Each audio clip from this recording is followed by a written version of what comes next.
झारखंड में हथियार तस्करी का पाकिस्तान कनेक्शन सामने आने के बाद गैंगस्टर मयंक सिंह से पूछताछ में कई खुलासे हुए हैं।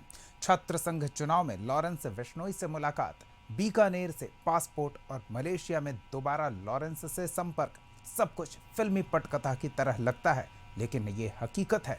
लॉरेंस बिश्नोई ने इसी मयंक सिंह को अपने और अमन साहू के बीच की कड़ी बनाया था। देखिए कैसे चल रहा था झारखंड में लॉरेंस बिश्नोई का सिंडिकेट।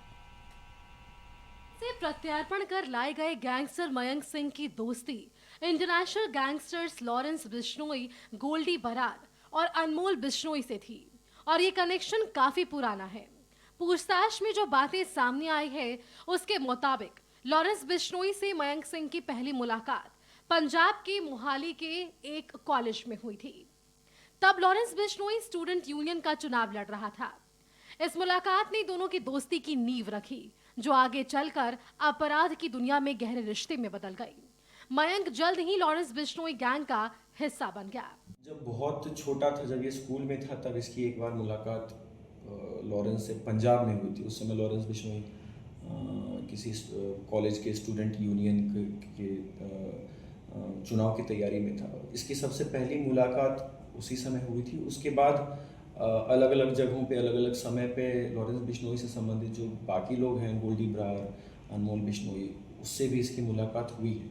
तो वो पहले की जान पहचान है और जो बहुत पहले से ही ये लोग आपस में एक दूसरे के टच में हैं और जो भी क्राइम होता था वो बहुत तरीकों से लॉरेंस बिश्नोई तथा उससे संबंधित जो बड़े लोग हैं, जो गोल्डी बरार या अनमोल बिश्नोई हैं, उनसे भी लगातार ये टच में था और काफ़ी पुरानी जान पहचान है। 2019 में मयंक सिंह मलेशिया चला गया, जहां उसने एक वेयर हाउस में काम शुरू किया। मलेशिया में उसकी मुलाकात मनदीप सिंह नामक व्यक्ति से हुई, जिसने उसे हैरी राय से मिलवाया। हैरी के जरिए दोबारा मयंक का संपर्क लॉरेंस बिश्नोई से हुआ।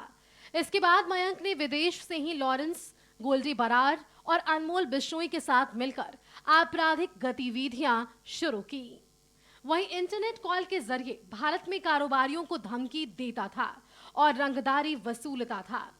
एटीएस के अनुसार लॉरेंस बिश्नोई के कहने पर ही मयंक का संपर्क झारखंड के गैंगस्टर अमन साहू से हुआ, जिसका अब एनकाउंटर हो चुका है।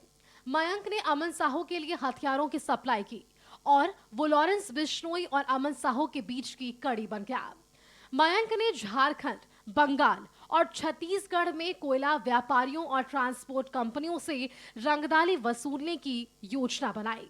बेसिकली सुनील जो झारखंड से संबंधित काम करता था, उसके लिए अमन साहू के साथ जब पहले लॉरेंस बिश्नोई की बात हुई थी, तो उसमें जो भी काम इसको दिया जाता था वो ये करता था झारखंड से संबंधित। कुछ हम लोग अभी जो पूछताछ हमने किया है, उसमें जो बात सामने आई है, बाकी स्टेट से भी रिलेटेड जो काम इससे लिया जाता था लॉरेंस बिश्नोई तथा उसके लोगों से, उस पर भी आगे अभी इन्वेस्टिगेशन करेंगे, पर उसमें बाकी स्टेट पुलिस के भी हम सहयोग लेंगे।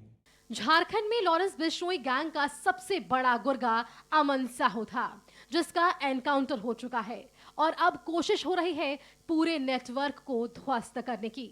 मयंक सिंह से पूछताछ में ये पता लगाया जा रहा है कि सिंडिकेट कैसे चलता था और इसमें कौन कौन लोग शामिल हैं। देखना होगा कि इसके तार किन लोगों से जुड़ते हैं। कशिश न्यूज के लिए रांची से नैयर की रिपोर्ट। अजय भाईजान, एक छोटा सा ब्रेक, जल्द लौटते हैं।